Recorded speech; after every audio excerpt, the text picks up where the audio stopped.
Why did you start Campus Coevolve, George? Well, because I mentioned earlier that everything is moving towards collapse, according to some people. Others are betting on not a breakdown, but breakthrough. And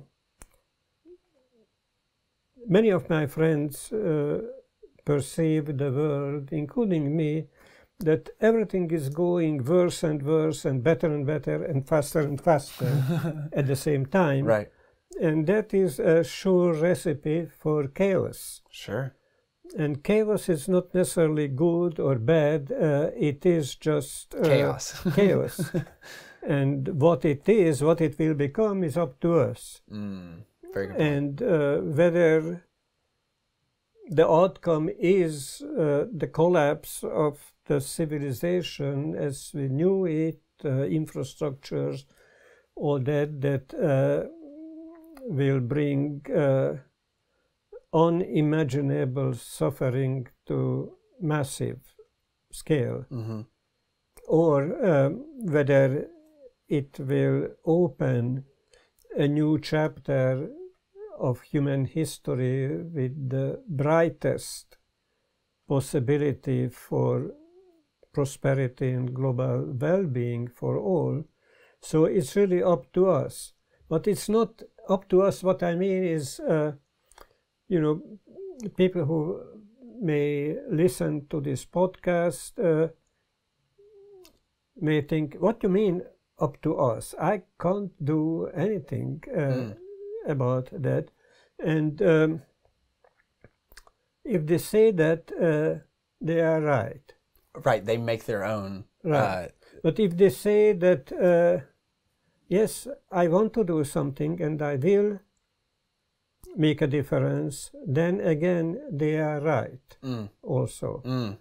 But just how that difference for a positive future can be made, it's clearly no single individual can cause a lasting positive impact, a difference that makes a difference. For that, we need deep change, transformation, evolutionary transformation at the scale of our individual psyche, individual choices, as well as our organizational structures and processes, and the large social systems like education and healthcare and governance and military. All those systems need to go through deep transformation to meet the new challenges. So that's why I'm saying that we are not in an era of changes, but more like a change of eras. And how we are going to get out on the other end of the chaos will depend largely on how many well-trained facilitators of this deep transformation exist in the world. And so I want to contribute to the development of the capabilities of evolutionary leadership that is needed at this time. And I learned, so I'm walking my talk. I know that I cannot make that difference, but if we get together with colleagues and create, that's why we created Campus Coevolve. I couldn't have created by myself. It was my brainchild, but it took a little village coming together to raise that brainchild. And we are still at the very beginning, very early stage in the process. Yeah, this is only this year, right? Yeah, it's only 7-month-old baby, so it's not walking yet, not talking yet. Right, still learning the world. Yeah. But in all that, which you just kind of glossed or kind of painted a broad brushstroke of, is the first pillar of the 5 pillars of Campus Co-Evolve is holistic.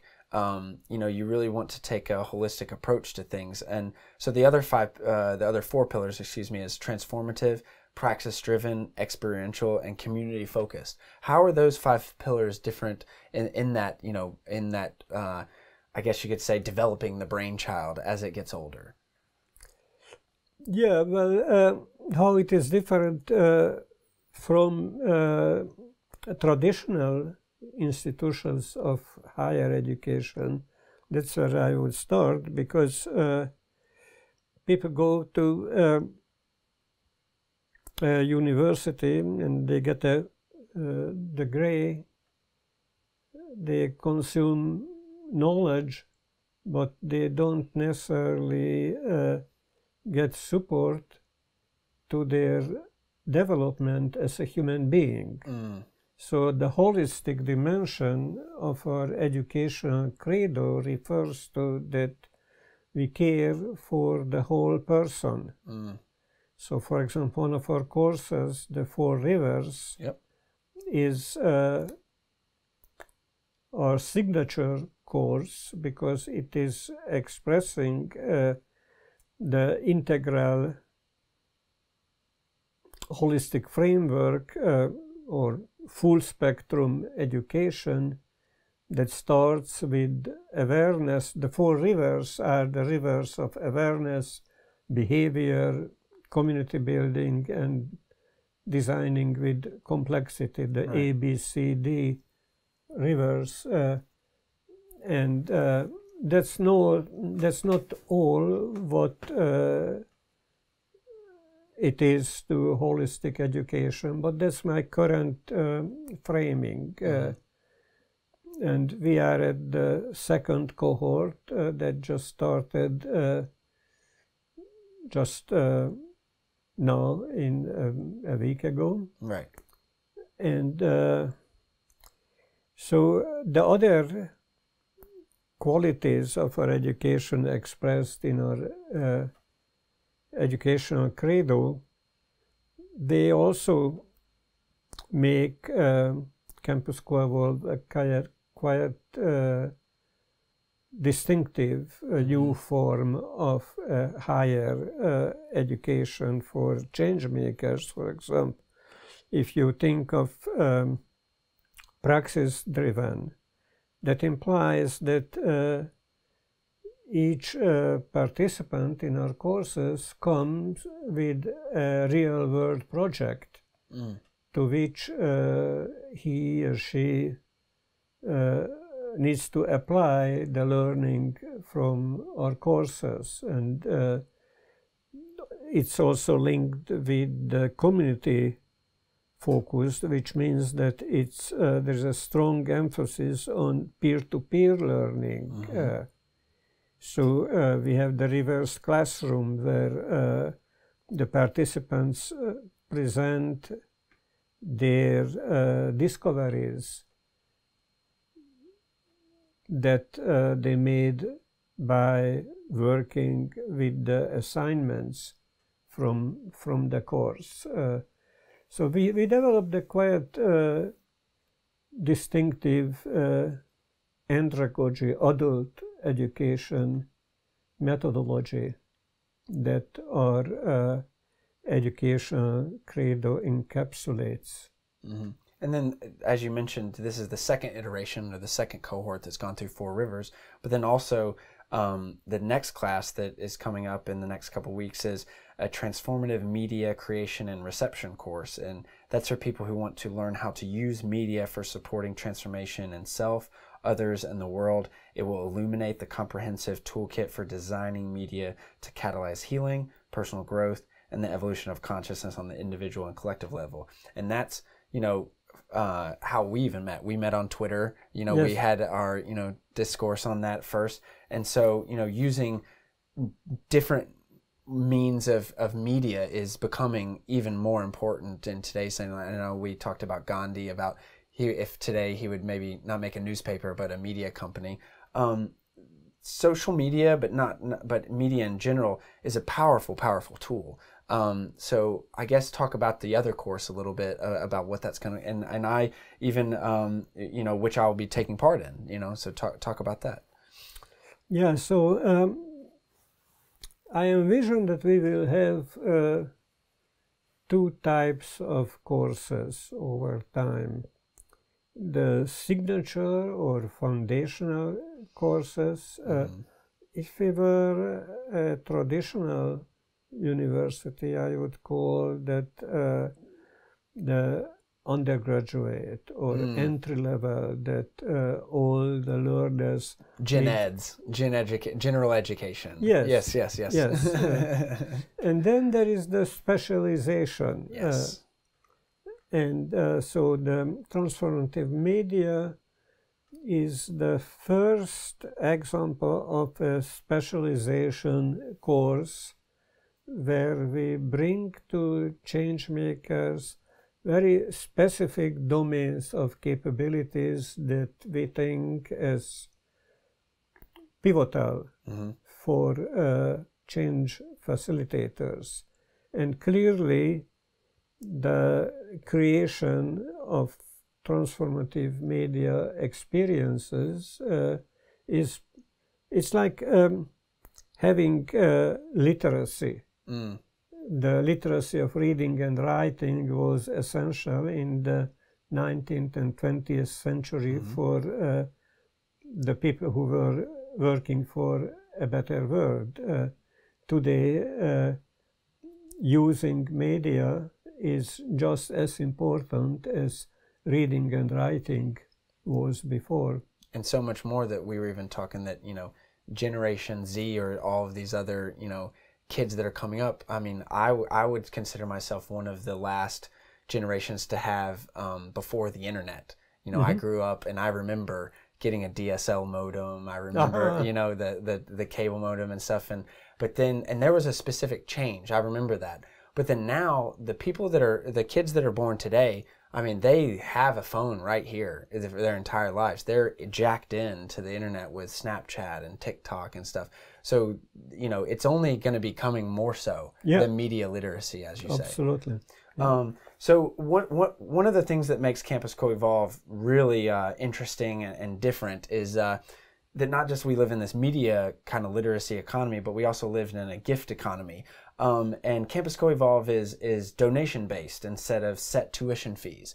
So can you talk about that because that really is a different and transformative pillar, as you will, of difference between yourself and maybe traditional higher education institutions. Yeah, that it's both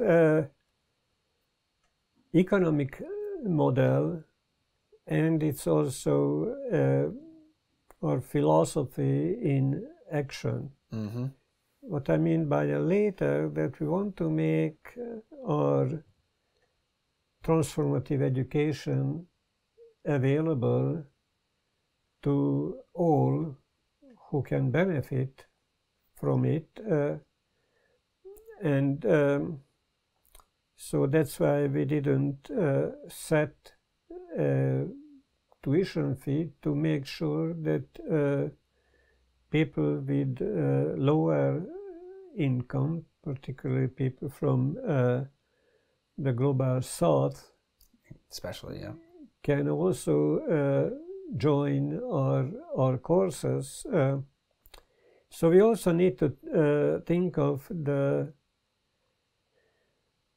financial viability of the campus, because it takes a lot of resources to generate the courses, maintain and improve the platform. So we do have a level of recommended donation, and we do accept people who cannot pay the recommended level, and we also say that pay what you can and a little bit more. Or because it is an investment in themselves as well. Yes, and we don't accept people who say that they can't pay anything.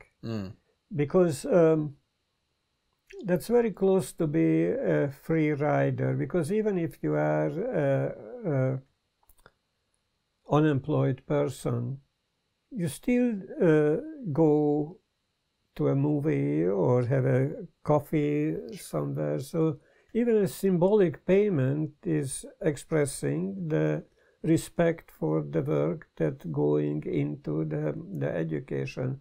But we don't have really many problems with that. People are giving, and they tend to give generously. Like in the first cohort, a couple of people gave much more than what we ask for, because the gift economy includes also that you can pay less or more.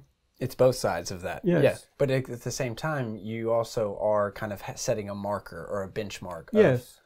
Yeah. Yes, just to give a sense of what it takes to produce it. Of course. And that's a great philosophy and actually in practice. So I applaud you for that.